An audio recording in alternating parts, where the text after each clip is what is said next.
Oxford, how are we all doing? Welcome to This Is... Oh, that's better, more cheers, more audience interaction, that's what This Is Jesus needs. Welcome to This Is Jesus and welcome to the Town Hall. Tonight's the 9th of 11 talks, or 11 events that are happening in the Town Hall this week. I know some of you have been here for many of them, well done, excellent stamina. For some of you though, it's the first time tonight. Let me just paint a picture of what's going to happen. We're delighted to be joined by Dr. Tim Keller for all of our evening talks this week. Tim's from New York, he's based there, and he speaks the world over about the Christian faith. It's an absolute privilege, as I say, to have him here this evening. He's going to talk for about half an hour, after which there'll be a chance for you to text questions in to the number that's on the screen behind when it comes up. We're going to have about 20 minutes answering those questions, and then Dr. Tim Keller will then give an epilogue, and I'll wrap the whole evening up by about 9:15 if you do need to get away to be somewhere else. So without any further ado, let's have less host and more Tim Keller. Let's get him on the stage, and I'll hand over to him.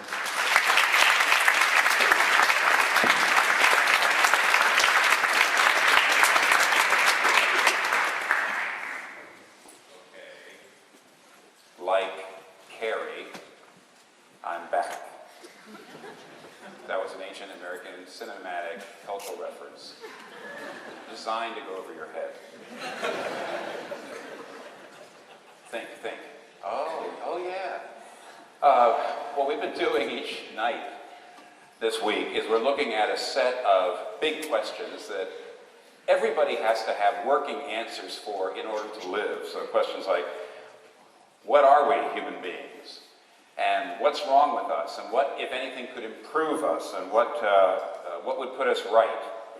Luc Ferry, who's done a book called A Brief History of Thought, it's got an English translation, so I'm able to read it now. And he mentions the fact that most of us have these working ideas. You might say a sort of a working philosophy of life, but he says we have a tendency to be optimistic about how original we are. He says basically there's been 4 or 5 or maybe 6 systems of thought in history from which almost all of our basic ideas of how to live come.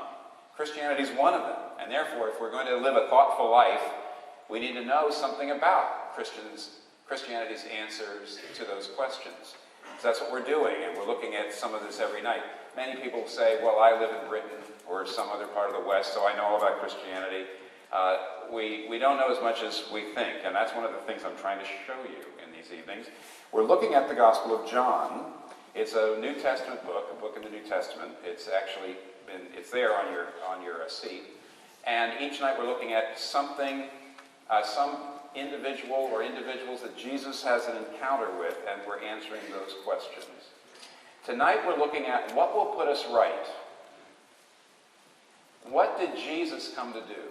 See, the answer to who we are, what is wrong with us, who can put us right, and what has he done to put us right. We're going through the Christian answers to the big philosophical questions. We now come tonight to ask the question, what has Jesus come to do? And how will that put us right? Now, I'd like to read you an incident. It's on page 7. It starts at the top. It's only about 11 verses long. The little superscripts, the little numbers between the sentences are verse marks, versifications. It's a way of measuring where we are in the text. It's about a wedding feast. A wedding feast was a very, very big deal in ancient times. It was the biggest event of your life, your wedding. But there's a great disaster here socially. They run out of wine in the middle of the feast. The feast always lasted for a number of days. And that's what this incident is about. So at the top of page 7, I read this. On the 3rd day, a wedding took place at Cana in Galilee. Jesus' mother was there. And Jesus and his disciples had also been invited to the wedding. When the wine was gone, Jesus' mother said to him, "They have no more wine." "Woman, why do you involve me?" Jesus replied. "My hour has not yet come." His mother said to the servants, "Do whatever he tells you." Nearby stood 6 stone water jars, the kind used by the Jews for ceremonial washing, each holding from 80 to 120 liters. Jesus said to the servants, "Fill the jars with water." So they filled them to the brim. Then he told them, "Now draw some out and take it to the master of the banquet." They did so. And the master of the banquet tasted the water that had been turned into wine. He did not realize where it had come from, though the servants who had drawn the water knew. Then he called the bridegroom aside and said, "Everyone brings out the choice wine first, and then the cheaper wine after the guests have had too much to drink. But you have saved the best till now." What Jesus did here in Cana of Galilee was the first of the signs through which he revealed his glory, and his disciples believed in him. Now, the key to understanding this event is at the very end, verse 11, where this is not just called a miracle, though of course it was. It's called a sign. A sign, a symbol, a signifier. A sign is a signifier of something else. This is the beginning of Jesus' career, the beginning of his public ministry. And when you are, let's just say you're a candidate for office, or a business person, and you're launching a brand, or you're launching a campaign, hoping that you'll be elected. The very first presentation is going to be carefully controlled so that every single thing you say, everything about the environment, everything is getting across what you're about. You want everything to be conveying the message or what you're all about. Look at this. Nobody's dying. Nobody's demon-possessed. Nobody's sick. Nobody's starving. And yet this is Jesus' first miracle. Why would Jesus decide that the quintessential signifier of what he's all about would be to keep a party going? To bring in great wine, by the way. Notice, great wine to keep a party going. Why in the world would he do that? Reynolds Price, who was a very prominent professor of English literature at Duke University for many years, wrote a book in which he analyzed three of the Gospels literarily. He looked at, he actually looked at Mark, John, and then he wrote his own version. It's a very interesting book. It's called Three Gospels. But when he was, just as an expert in literature, reading through the Gospel of John, he said something remarkable about this. Basically, he says, this is not fiction. And he says, quote, "If you were inventing a biography of Jesus Christ, who would invent for his inaugural sign of Jesus' career a miraculous solution to a mere social embarrassment? Or put it this way, Jesus Christ uses all of his almighty power to wipe egg off the faces of two befuddled teenagers, because the bridegroom and the bride would have been teenagers. Why in the world would this be the inaugural sign? Who would have thought it up?" And Reynolds Price makes the case. It's a sign of it being an eyewitness account that this really happened. You wouldn't make something like this up. Now, I'm going to show you in a second that Price is actually exaggerating a little bit. This is more than a social embarrassment. But do you see the question? We need to understand all of this passage as a symbol of what Jesus was about. What did he come to bring? Why did he have to bring it? And how does he bring it? What did he come to bring? Why did he come to bring it? And how does he bring it? First, what did he come to bring? The master of the banquet, see verse 8 and 9, master of the banquet. It's a hard word to translate. It's a single Greek word. We would translate it master of ceremonies, MC, presider. He was really a person who, it was his job to make the party great. And when Jesus turns water into wine and saves the day, you know what Jesus is saying? Let's get right to the point here. Jesus is saying, I'm the true master of the banquet. I am Lord of the feast. I come to bring festival joy. Yes, I'm going to suffer. Yes, there's going to be self-denial. Yes, there's going to be a sacrifice. And my followers will have self-denial and suffering and sacrifice. But those are means to an end. This is the end. I come to bring festival joy. That's why this is my first sign. Let's not forget that.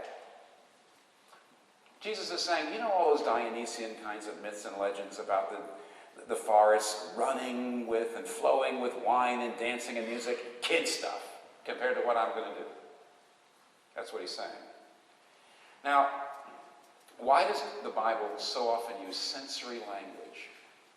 Psalm 34 says, taste and see that the Lord is good. Well, don't they already know that the Lord is good? I mean, the psalmist is writing to believers, Israelites. Certainly they know the Lord is good. He says, oh, of course I know that you know the Lord is good. I want you to taste it. What's that mean? I want you to experience it. Some of you know, some of you don't, but I'll tell all of you, that I'm a Presbyterian minister, and for a Presbyterian minister to be up here saying that Jesus Christ comes to bring joy. Joy not only in the future, ultimate joy, but actual experience of joy, deep heart fulfillment right now. It's weird for me to be saying that, but the Bible forces me to do it. Do you know what the Bible says about the last day? What's going to happen at the end of time? I think Jesus he's thinking about this. Isaiah 25, at the end of time, in that day, the Lord of hosts will make for his people a feast of the finest meats and well refined. And on this mountain he will swallow up death forever. And the Lord God will wipe away tears from all faces, and your reproach and shame will be taken away forever, for the Lord God has spoken. In Tolkien's Lord of the Rings, when Samwise Gamgee wakes up, having been rescued from the fires of Mount Doom, and he wakes up and he sees Gandalf still alive, and he realizes what's happened. And he says, Gandalf, I thought you were dead, but then I thought I was dead. Is everything sad going to come untrue? Sweet, huh? But Jesus, the Bible, the New Testament, says that that's ultimately what he's going to do. He's going to bring us to a place where every tear is wiped away, where there's a new heavens and new earth, that this world, we're not just being taken out of this world into heaven, but heaven is going to come down at the end of time to renew this world, that everything sad is going to come untrue. That's what he ultimately is here to do. That's what he came to do.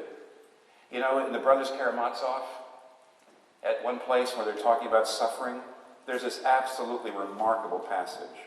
And I think it's Ivan Karamazov who's saying this, but it really doesn't matter because it's so astonishing. And it's talking about, well, is there anything that's going to ever make suffering, make sense of suffering? And here's what he says. I believe like a child that suffering will be healed and made up for, that all the humiliating absurdity of human contradictions will vanish like a pitiful mirage, like the despicable fabrication of the impotent and infinitely small Euclidean mind of man, that in the world's finale, at the moment of eternal harmony, something so precious will come to pass that it will suffice for all hearts, for the comforting of all resentments, of the atonement of all the crimes of humanity, of all the blood that they've shed, that it will make it not only possible to forgive, but to justify all that has happened. That's Dostoevsky's Christianity coming through. But he says, I believe at the end there is going to be something so astonishing, so the joy will be so incredible, the fulfillment will be so amazing, that all of the suffering of history will look like a couple of bad nights. Or on the other hand, if you want, you could actually think about joy now. It's intermittent. It's nothing like the joy in the future. But there was a Baptist preacher in London in the middle of the 19th century named Charles Spurgeon. Baptists are a little more likely to talk like this than Presbyterians, but not a whole lot. And yet, because this is what he experienced. At one place he said, some of us know what it is like to be too happy to live. The love of God has been so overpoweringly experienced by us, talking about himself, on some occasions, that we almost had to ask God to stop the delight, for we could endure it no more. If God had not veiled his love and glory a bit more, we would have died for joy. I don't want to give anybody the impression that that's the normal experience of a Christian in prayer. But the fact of the matter is it's possible. The fact of the matter is, to some degree, it's inevitable. Jesus Christ says, I am Lord of the feast. In the end, I come to bring joy. That's the reason why my calling card, my first miracle, is to set everyone laughing. Secondly, That's what he came to bring. Why did he have to bring it? Now, when Jesus starts to do his miracle, he very deliberately chooses vessels in which he's going to do his miracle. He's going to rescue these young teenagers from their problem.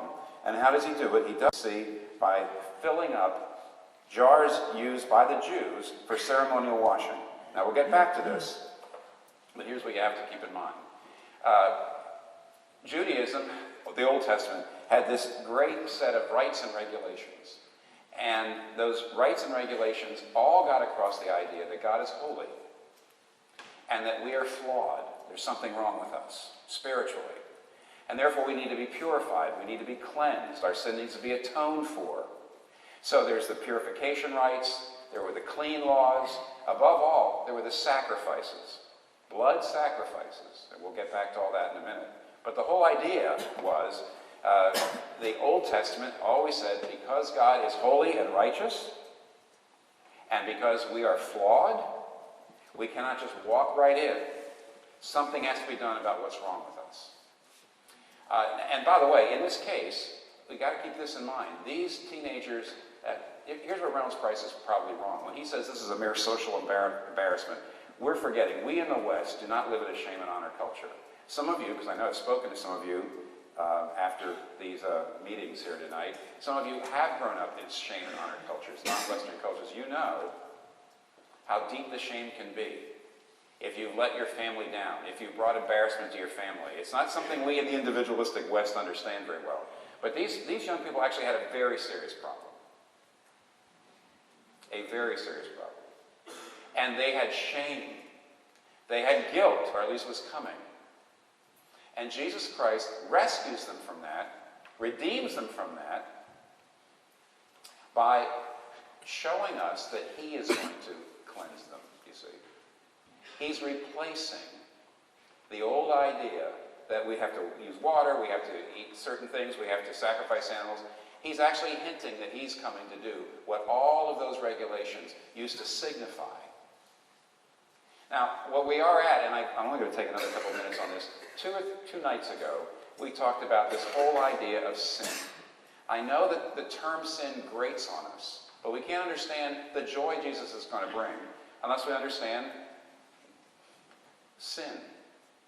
Unless you understand that there is actually, according to the Bible, we're stained, we need to be purified, we've got guilt and shame that we need to be rescued from. Now, I know people just really, really squirm when I talk about this, so let me be pretty direct. You actually do know, I believe, all of you, take my life in my hands here, that something is really wrong. Why are you working so hard? Why are you working so hard? Why is it so important to look good? Why do you worry so much about how you look? Why do you, not only physically, but why is it so important to achieve? You know, I believe, there's something wrong.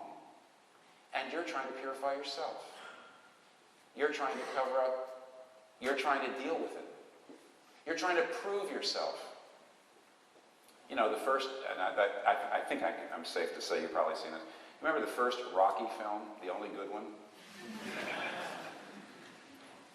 Where he's in bed with Adrian, and she's, talking to him, and suddenly he says, I don't really even want to win the fight. I just want to go the distance. And she says, why? She says, if I just go the distance, he says, then I'll know I'm not a bum. Now that's a Philadelphia American phrase, but I would love for you to at least ponder this. That one of the reasons why you're so excited that you got into Oxford, and one of the reasons why you really have all these dreams and you're working so hard to look good and to do well and achieve, is because you're trying to prove to yourself and everybody else that you're not a bum. Remember Harold Abrams? What was driving him to be, in Chariots of Fire it's depicted, what was driving him to be this sprinter, to do back then the 100-yard dash, okay? And at one point he says, when the gun goes off, I've got 10 seconds to justify my existence. And he's just being candid about something that a lot of us don't want to be candid about. We don't just want to do well. We don't want to just make a a contribution to society. We don't want to just make our mark. Deep down inside, we feel there's something wrong. And we've got to prove that we're right. We fear that we're a bum. We fear that we're stained. We feel there's something wrong, and we've got to prove to other people that we're okay. Another way to put it, if you want to get biblical, and go back to Genesis 3, where it talks about Adam and Eve, the human race, turning away from God, and immediately feeling naked, and feeling they had to cover up, and they couldn't let people on the outside see what they were like, so they put fig leaves on themselves. Consider the possibility that your Oxford education is a fig leaf, a big fig leaf. And I want you to consider the fact that afterwards, it won't be enough. It will never be enough. Please think about that. One more thing about this before getting on, where we have to go. Jesus Christ came to bring joy. He had to come to bring it because deep inside, we don't have that. We know there's something wrong with us. We know we need to be purified. We know we need to be washed. Even those of us who actually don't even love the idea of sin. But I want you to consider there's more depths of self-centeredness and sin in you than you want to believe. I'm concerned for almost any young person I see.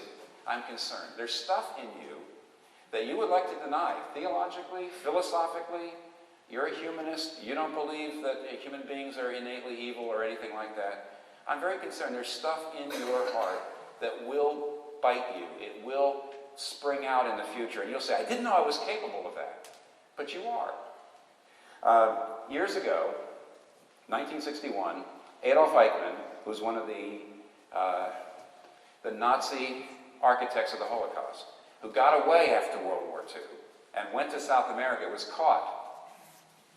And he was arrested and he was taken back to Israel for a trial, 1961. And he was tried and found guilty and executed.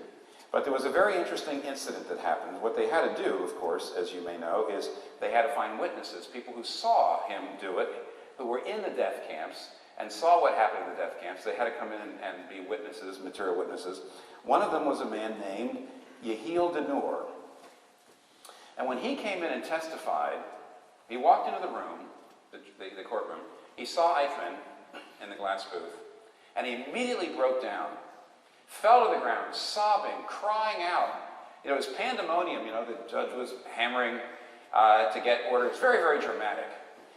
Sometime later, Yehiel Denor was being interviewed by Mike Wallace on 60 Minutes, which is a TV magazine news show in America. And Mike Wallace asked Yehiel Denor, he showed him the tape of himself falling down, and said, why did it happen? What was upsetting you at the time? And then he asked him these questions. Were you overcome with hatred? Is that why you collapsed? Was it post-traumatic stress syndrome? And Denor said, oh, no. And then he said something that absolutely shocked Mike Wallace and should shock almost all secular Western people. He said, no. When I walked in and saw him, I suddenly realized he was no demon or Superman. He was an ordinary human being exactly like me. And I suddenly became terrified about myself. I saw that I am capable of the very same things. Look, you can either say the Nazis were subhumans, not like us. We could never do anything like that. And of course, don't you remember, that's how they became Nazis, by thinking certain people were subhumans. Or you can say, I'm the same. There must be stuff down there in me, if I'm capable of that, and I am. There must be stuff down in me I don't want to see. And there is. You need to be cleansed from it. You need to be purified from it. Point 3. How did he come to do it? Now we get into the narrative heart of the passage. Did you not notice, you probably noticed what looked like an emotional non sequitur, and you probably didn't notice an additional, how do I say it, logical non sequitur. Mary comes up to Jesus and said, it's been a disaster. They're out of wine. Verse 4, woman, why do you involve me? That's pretty cold. Did you notice it? Sometimes you wonder a bit about the translation. Maybe that's just the way the translation comes out. No, the translators will tell you this is an unusually cold way for Jesus to be addressing his mother, especially in that kind of society, that family-oriented society. Something's bothering him. Something, he's pressed. He's under pressure. He's stressed. And then he says, my hour has not yet come. Now, if you would read the whole book of John, and I would love it if you did, and you're a very, very careful reader, you will find out that every place Jesus speaks about his hour, he's talking about his death, the hour of his death. John chapter 7, John chapter 8, John chapter 13, on and on, it talks about my hour, and we'll get there. It's the hour of his death. Now do you see the non sequitur? She comes up and says, what a disaster. They've run out of wine. And Jesus says, woman, why are you telling me this? I'm not ready to die. It's possible, by the way, that Mary knew, maybe not exactly who Jesus was, but that he wasn't normal. Because if you notice, she goes to the servants and says, whatever he does, tell you, do it. You know, she doesn't get upset with me. She doesn't go nuts. I have no idea what's going on in her mind, but I do know this. He is saying, oh, really? You want me to do something about their shame? You want me to bring joy to them? See, this is a sign. It's all a symbol. And therefore, I believe, well, I know pretty much, if you study this text, Jesus is looking past his mom. And he's looking past the bridegroom and the bride. He's looking past the wedding party. And he's looking at something else. And he's saying, I have come to deal with their shame. I have come to bring joy. But I'm going to have to die to do it. And I actually think there's something else happening in his mind. And by the way, I do believe that John means us to think about this. Just maybe, he's even thinking of something else. In the Old Testament, the point is this is a wedding feast. The first miracle, the first sign is a wedding feast. In the Old Testament, God depicts himself as the bridegroom of his people, which shows that God in the Bible doesn't just want a relationship with us as kings to subjects. He wants a love relationship to us, to you, as profound as the love relationship between a husband and a wife. So he calls himself the bridegroom in the Old Testament. Jesus comes along, and in this gospel, and in the other gospels, he says things like this. At one point, his disciples are being criticized for not fasting, and he says, why should the friends of the bridegroom fast when the bridegroom is still with them? And I won't get into what he's talking about there, but here's the point. He calls himself the bridegroom. The bridegroom. Fully knowing who that is according to the Bible. And John, the gospel writer, understands this theme. Because if you get to the end of the New Testament, to the book of Revelation written by the gospel, by John, he depicts the end of all things, the same way, actually, as Isaiah 25. He depicts the end of all things as what? This is what it says at the end.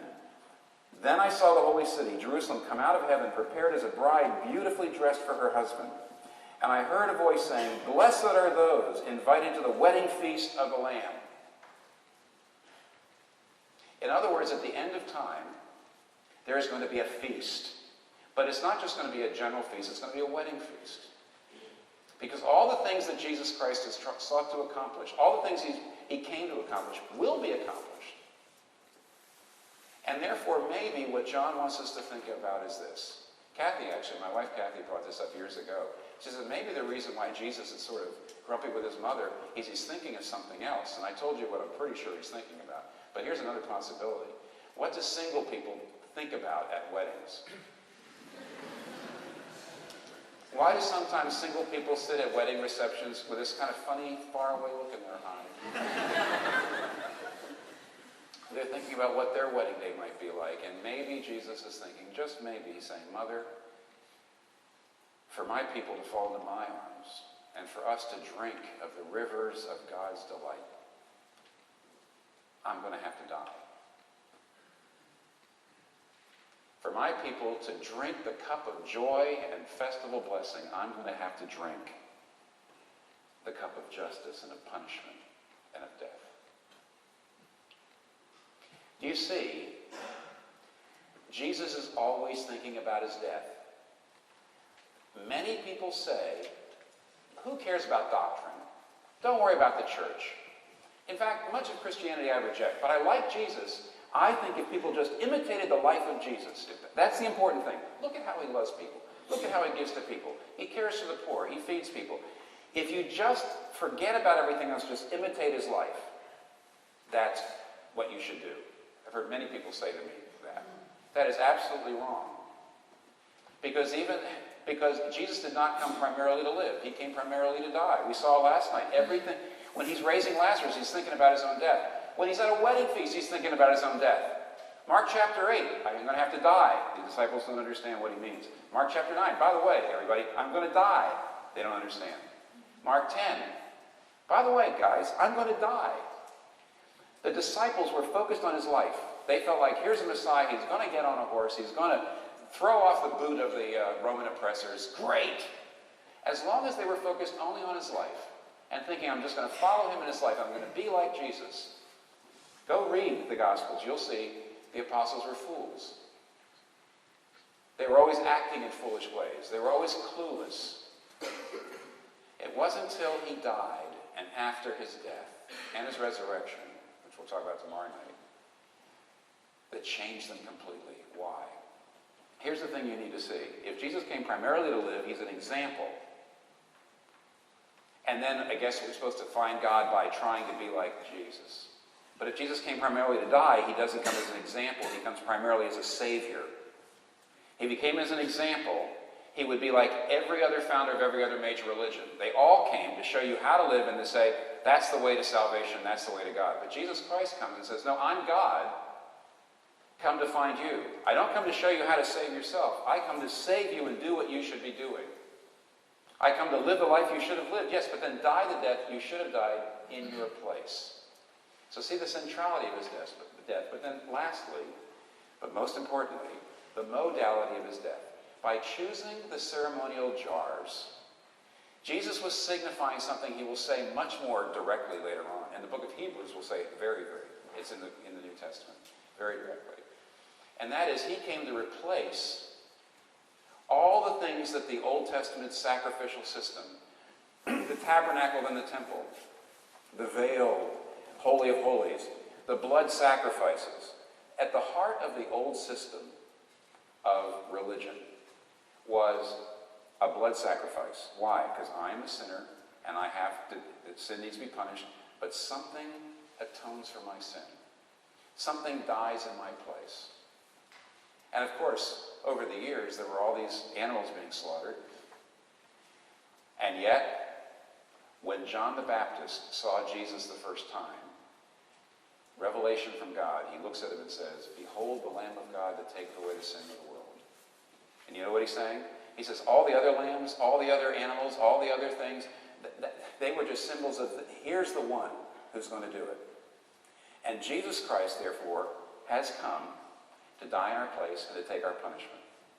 Right away, people say, that's awful. Here we are back to the primitive, bloodthirsty gods of old. Look at the Iliad. Agamemnon trying to get to Troy. He can't get there. So he sacrifices his daughter to the gods. And the gods say, oh, okay, that assuages our wrath against you, Agamemnon. Now I'll give you fair winds. And then they hear about this idea of Jesus Christ coming and dying in the wrath of God. Oh my goodness, here we have this primitive religion again. Why didn't Christianity die out with all the rest? How awful. Except, the gospel is not talking about that. It's not talking about God asking one of us to sacrifice one of our children. If Jesus Christ is who he said he is, and we talked about this last night, if he's God come in the flesh, then what we have is God actually coming to earth and paying the price himself. And if you think that is just so illogical, let me tell you, let me appeal first to your brain, then to your emotions, and then I'll stop.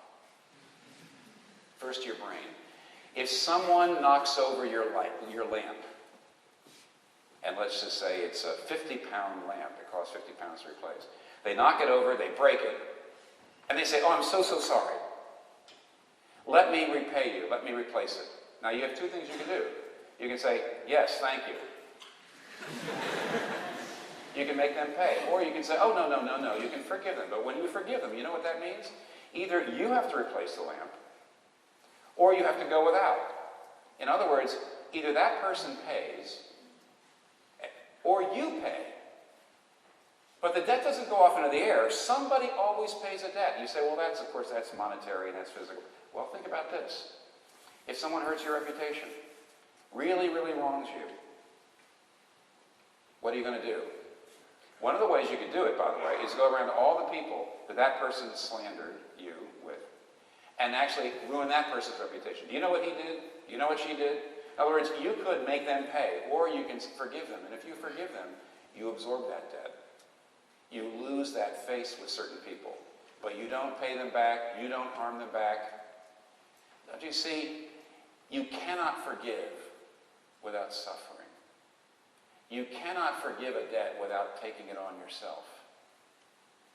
God can't just look down at us and say, oh, look at you ruining each other's lives. Look at you destroying my creation. Look at you destroying each other. Look at the self-centeredness of your heart. I forgive you, though. I want you to see that God, we're made in the image of God, the Bible says. Which means if we have trouble forgiving, it's because we're like him. That he can't just say, no, it's not because he doesn't want to love you. My goodness.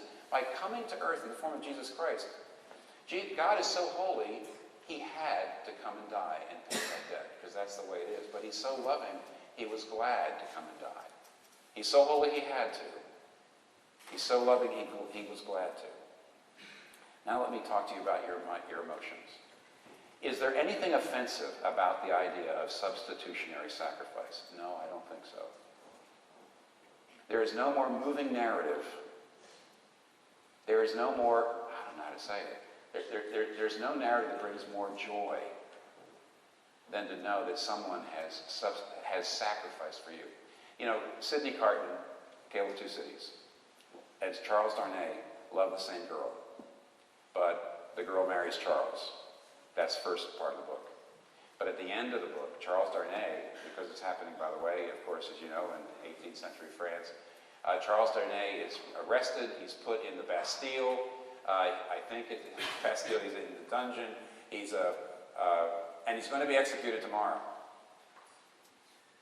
He's got a wife, he's got a child. He's going to be executed tomorrow. Sidney Carton steals into the prison. He looks a lot like Charles Darnay, so he steals into the prison, knocks Charles Darnay out, has his friends take Charles Darnay out to safety, puts on Darnay's clothes, and stays there to die in his place. At the very, very end of the book, there's a little seamstress who walks up, and she's also a prisoner, and she's going to die too.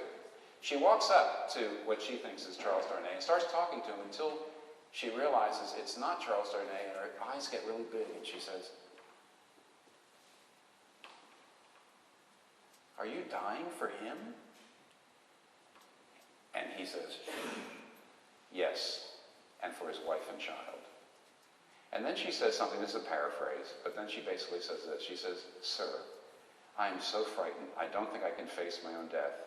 But if a brave, heroic man like you would hold my hand, maybe I can face it." And he says, "All right." She was moved. She was transformed by the substitutionary sacrifice of that man, and it wasn't even for her. How would you be transformed if you came to believe that Jesus Christ did it for you? That's what he came to bring. That's why he had to come to bring it. And that's how he brought it, through substitutionary sacrifice, to bring you into not just freedom from guilt, but eventually to fall into his arms at the end of time, be his spouse, love you, and perfect you. We'll say a little bit more afterwards, but that's all for right now. What we're going to do at this point is have Tom come back up and tell you, introduce someone to give you testimony, and during this time you text questions up here, and we'll answer questions, and I'll be back. He's got it. I'm useless. And let's bring up Barry.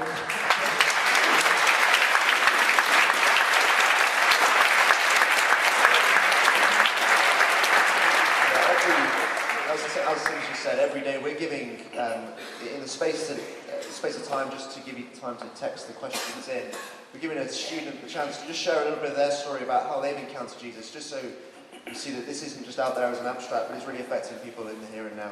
Over to Harry. Thanks, Tom. Hi everyone, I'm Harry Jamal. I'm a second year ENMist at St Hugh's College.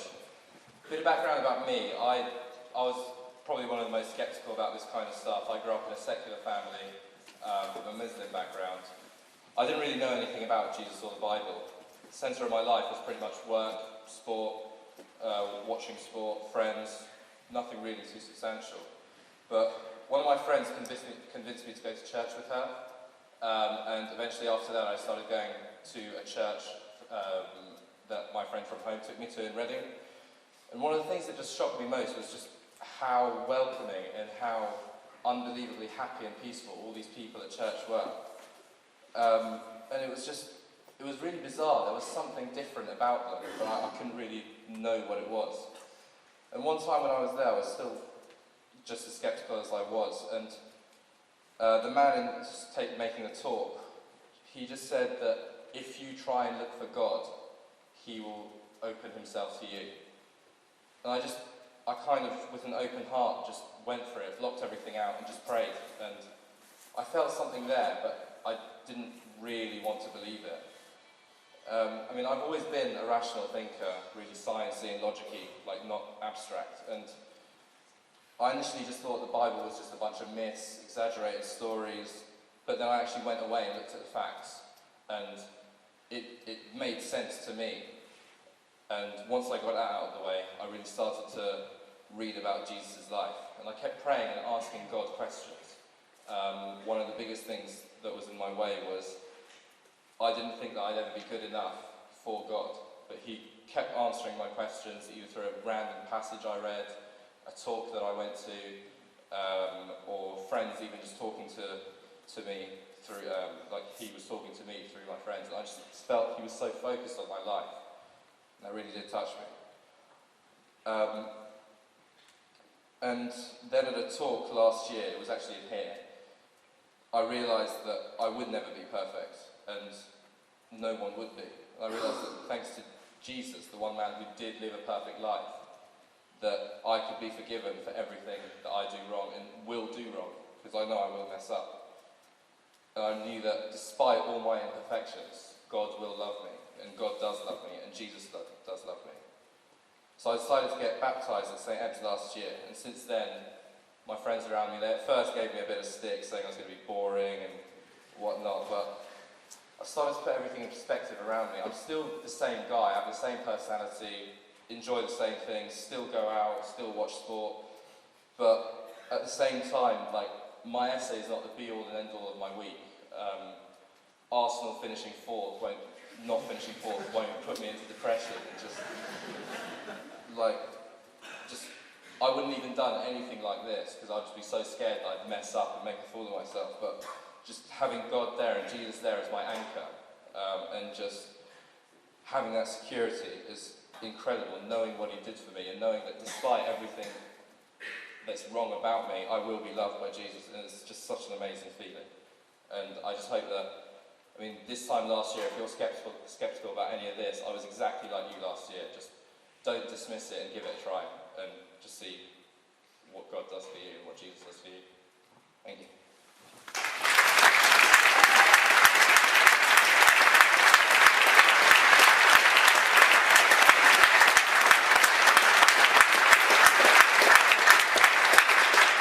Thanks, Harry. We really appreciate that. Let's get the first question up, and we'll get straight in.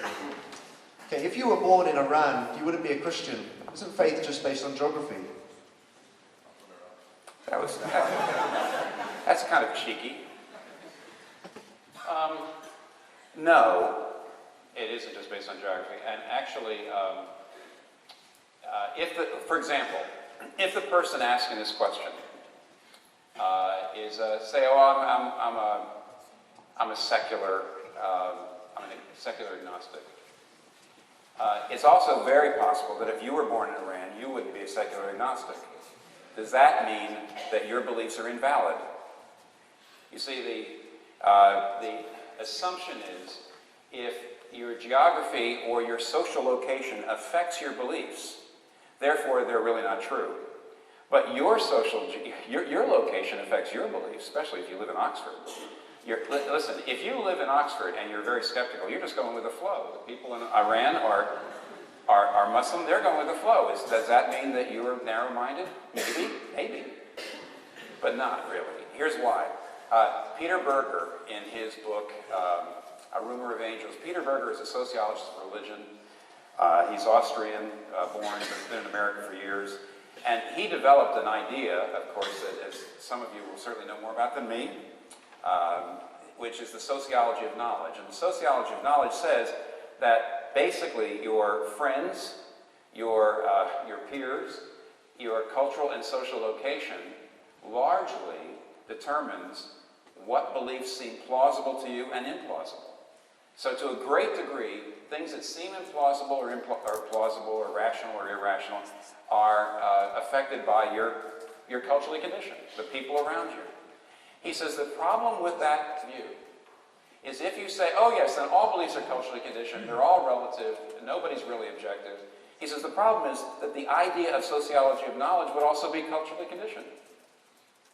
The belief that all knowledge is culturally conditioned is itself, as culturally conditioned, it has no right to say, well, everybody's beliefs are culturally conditioned except this one. In which case, you get back to this. It's a chapter called Relativizing the Relativizers. In the end, you can't say all belief is culturally conditioned, or else what you just said would be invalid, and we might as well stop talking to each other, just walk by each other, listen to your iPods. That's it. But he says, in the end, even though we have to admit that we are largely conditioned by our culture, we still have to struggle to decide which view is right, which view is true, where's the evidence. So in the end, the answer is no. Thank you very much. Let's get the second question up. I'm an atheist. I want to believe, but just don't. What's your advice? Okay. Not much to go on there, is there? Okay, well, the next question would be, I'm a Christian and I don't want to believe. How do I get out? And by the way, everybody, because I'm a pastor and I live in the middle of Manhattan, I've heard everything, and I have heard that. I actually have heard people say, I'm a Christian, and my problem is I'm so convinced it's right, and yet I really would love to walk away from it. Don't think that that isn't a possibility. A lot of people think it must be so incredibly hard to believe in Christianity. It must be so. Actually, it's not more incredibly hard than I think much of anything else. It depends. If you're in a place like Oxford, where it's obviously not socially cool to be a Christian, but this, like I said, in Iran is another place, and there are a few places now in the world where you're raised in the faith and you're just so sure about it. But in this case, never mind. Sorry about that tangent.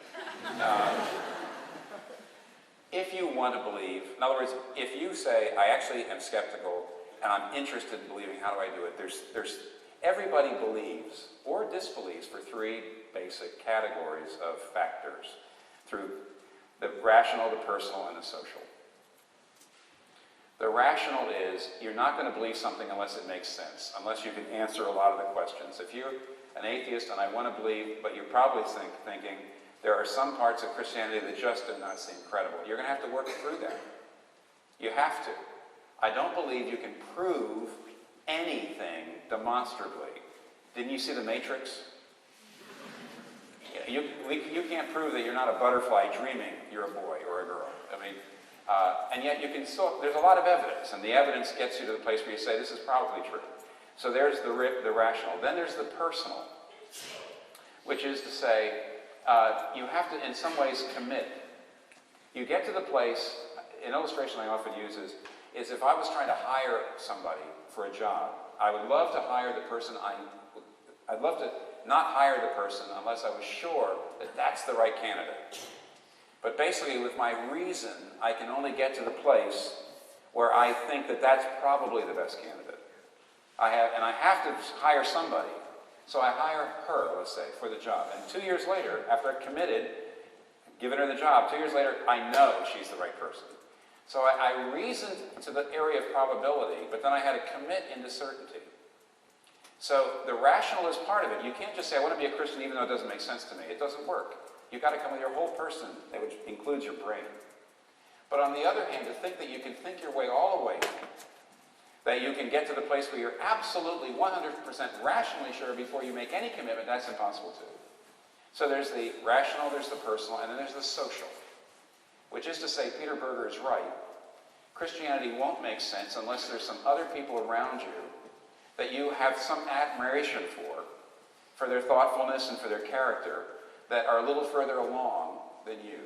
Perhaps that person's at your side tonight, and a person that you process it with. And I believe people believe whatever they believe or disbelieve what they believe for those three factors. I mentioned it last night. Forgive me for mentioning it again. I got a book called The Reason for God that was built for the rational. And if you want to work on that, they're back here. I've been told that that if you come in, put it this way, if you walk up to the book table and say, I'm filled with doubts, they'll give it to you free.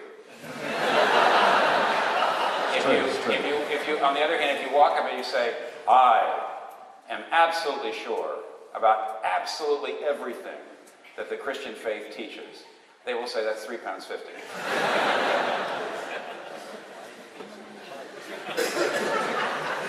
Rumbled. Okay, here we are. Given that human interpretation of the Bible is fallible, see Crusades, biblical justifications of slavery, etc., which mainstream Christians at the time felt was God's will? More punctuation, please, that'd be great. What if your entire interpretation today is wrong? Right. By the way, the longer the question, the shorter the answer, just to let you know. Actually, this is the reason why I am a Protestant, and I'm a Christian who therefore believes the Bible is the supreme authority.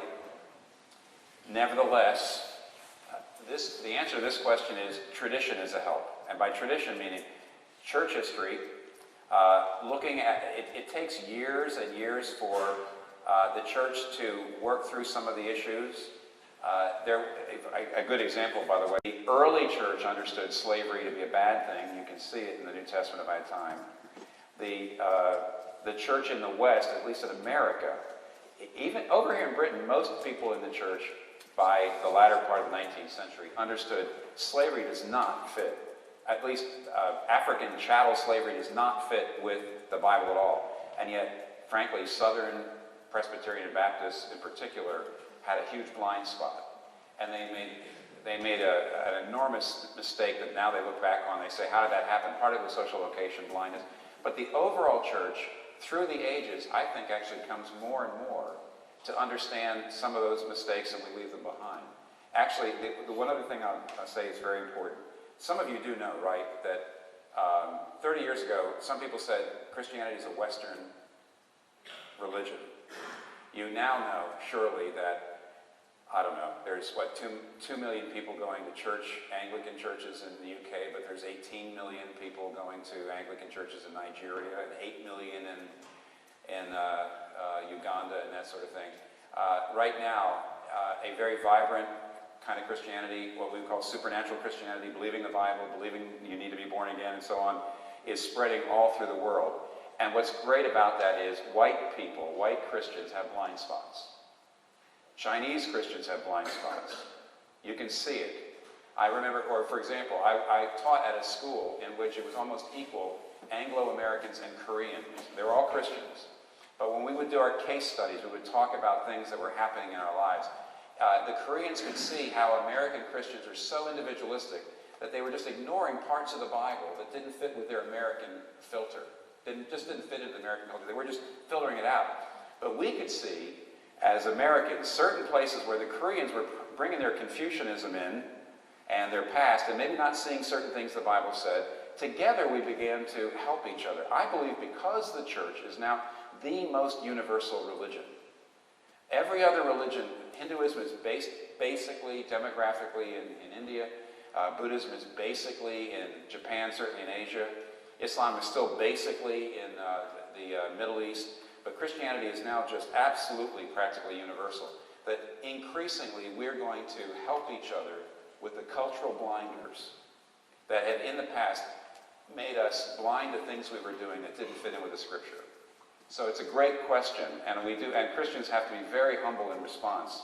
When anybody talks about our history, we have to say we have gotten it wrong many times, but I actually think there's more hope in the future because we're becoming more and more of a multinational, universal human religion.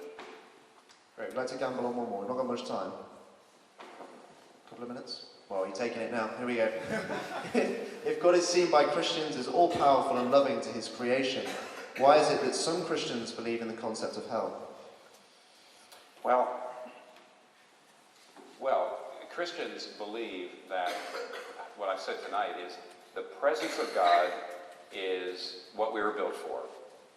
And therefore, when the barriers are taken down between us and God that are there now, we come into our own. We come into joy. We come into fulfillment. We were built for fellowship with God. Right now, we're far away from God. It's almost like, I don't have a good illustration right off the bat. To go away from God, to move away from God, is not heaven, it's hell, by definition. If you were created for the presence of God and you say, I don't want to be with God, and God just gives you what you ask for as a punishment, and yet a very just punishment. If you just say, I don't want to be with God, and God gives you what you ask for as a punishment, but a just punishment, because you asked for it, it would be hell. Nobody quite knows what heaven is like. We have metaphors for it. Nobody quite knows what hell is like. We have metaphors for it. But an Oxford Christian here, C.S. Lewis, years ago said, either in this life you say to God, thy will be done, or at the end, God will say to you, thy will be done. And we honestly, in some ways, the Bible does not give us a great deal of detail about heaven and hell.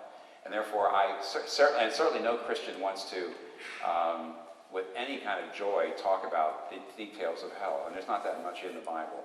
But the idea is this: if we live forever, if we do have immortal souls, and of course I haven't even talked about that, but if the Bible is right that we actually have souls that last forever, then that means that our choices in the end take us toward God, and if fellowship with God is what you get, or away from God, and alienation from God is what you get, then you are either going to be in bliss or the opposite.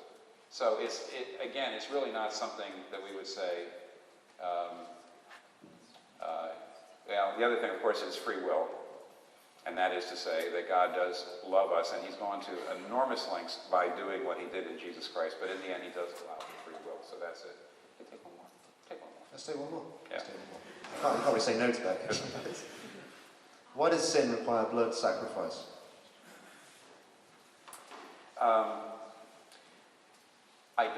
You need to keep two things in mind. Blood represents death. The Bible actually mentions that. So somebody once said, somebody actually asked me this and said, why did Jesus have to die if it was the blood? Why didn't he just, give a lot of blood? Somebody actually asked me that once. And I respected it. I didn't say, what's the matter with you? I said, I understand, because the Bible's a metaphor. It's very metaphorical. When it talks about you're saved by the blood of Christ, no, you're actually saved by the death of Jesus. Because the wages of sin is death. The punishment that we deserve is to be cut off from God, which is both physical and eternal death. And therefore, blood didn't mean literal blood. It just means death. Why does sin require sacrifice? I didn't speak much to it, but there's a place in the Reason for God book, which you now know how to get a discount on, where I try to say all love is a substitutionary sacrifice. Let me just give you parenting for a second. When a child is born, your first child, there goes your independence for about 25 years. There goes your lack of ability to just do what you want to do. You're basically, in other words, your life, your freedom is gone, your independence is gone. It's an enormous amount of work to raise a child. Now, some parents don't pay the price. They say, I don't want to stop. I have my freedom. I want to do my thing. And here's the point. It's either them or you. You can hold on to your freedom, and that child will grow up so needy and so messed up that child will be a slave. Or you can say goodbye to your freedom and really dedicate yourself to being a good parent and time with the child. And then the child will grow free. Become a real adult who can live a self-sufficient life. And I want you to know, if you even go to see a friend who's really hurting, you go and you listen and it drains you, and yet that person feels supported, somebody cared. If you just stay away, say, oh, I don't want to go see her because it always drains me. In other words, it's either her or you. If you stay full, she'll stay empty. If you're willing to be drained, it fills her up. All love is a substitutionary sacrifice. And so the idea that for God to save us, he shouldn't have had a sacrifice or come in our place is not how the love works. So it's not blood, it's death. And the sacrifice is something that we all have to know. We all know about intuitively, and it's not a surprise that God said, a sacrifice had to be done if I was going to be reconciled to you. Now. Thanks, Tim. Those questions that haven't been answered, we've got a whole hour dedicated tomorrow lunchtime. If you want to come along and text in new questions, Tim's going to be doing that. It's from 1 till 2 in here with the free lunch, so do make the most of that. I want to hand back to Tim now. I'm just going to give an epilogue, and then I'll draw it back together and we'll make a move. Briefly, here's two practical things to take away. 3 practical things. The first thing is this. Jesus Christ sat in the midst of all that joy, sipping the coming sorrow. So that you and I, if we believe in him, can sit in the midst of the sorrows of this world, sipping the coming joy. You can either sit in you can go to parties, and yet still feel that emptiness in yourself. You can sit in the midst of joy, sipping the coming sorrow, or you can believe in Jesus Christ and know the joy that's coming, and then you can sit in the middle of the sorrows, even bad things in this life, sipping the coming joy. Number 1. Number 2, for Jesus to describe himself as a bridegroom and us as his bride, you know what that means? I don't know how many of you have been through this, but nothing like a minister. You know, ministers, at least in America, we get to stand here, and the groom comes out and stands there, and then the bride comes down the center aisle. Now, ordinarily, the custom is that the groom hasn't seen the bride all gussied up and all in her makeup and her jewels and her wedding gown. And I'm taking my life in my hands as I say this. I want you to know that when the woman comes around the corner and starts coming down, regardless of what she actually looks like,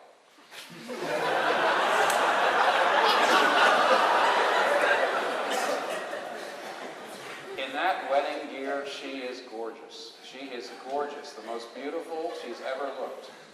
And the groom sees it, and you have to hold him back because he wants to go down and get her. How dare Jesus Christ use this kind of metaphor for us? Is he saying that once he cleanses us from our sin, that we look like that to him? Yeah. Now, I would like you to know, and in a minute, Tom will come back up and tell you how to use the little card that's on your seat. But the middle part of the card has, there's 3 boxes, and the middle box says commitment. I'm going to tell you one thing, it's going to take about 1 minute, and I'm going to pray a prayer. Because some of you might be at the place, most of you are not probably, but some of you might be at the place where you are ready. The friend who said, I'm an atheist, I'd like to believe, and I said, there's a lot of things you have to do, but what if you're ready to make a commitment now? And it would be good for you to have some closure and to bring it home. Notice the text. Number 1, you have to admit your need. If Mary hadn't come and said, hey, we've got a problem here, nothing would have happened. You've got to admit your need. Number 2, you need to take credit for what Jesus has done. That's the essence of what it means to become a Christian. You say, what? Yeah. The bridegroom gets called in and says, what great wine. Wait a minute, I don't need it. Jesus did that, but he's getting the credit. That's what it means to be a Christian. Jesus lived this perfect life, died this death. When you believe in him, God accepts you not because of anything you have done, but because everything Jesus Christ has done is transferred to you, and he sees you in Christ. There's a lot of places in the Bible that talk about that. I can't go into it. But essentially, narratively, that's what you have here. Admit your need. Believe that Jesus Christ did that substitutionary sacrifice for you. And at that moment, you get credit for everything Jesus has done. And number 3, do everything he tells you. That's what Mary said. A, admit. B, believe. C, commit. Admit your need, believe in what he did for you, and commit. And say, now, Lord, I'm going to do whatever you tell me. I'm going to pray a prayer, kind of a first-person prayer. If anybody wants to pray that prayer with me, then afterwards you can check the box and say, I've made a commitment. Let's do that now. Our Father, we have a need. We admit our sin. We admit we think we have done wrong things. We admit our need for you. And we also see that we cannot save ourselves or pull off what we need by ourselves. We believe that Jesus Christ came, gave his life for us as a sacrifice for our sin in our place. And now we commit ourselves to you and we say, show us how you want us to live. We will now live for you. Thank you that you are Lord of the feast. We pray in Jesus' name.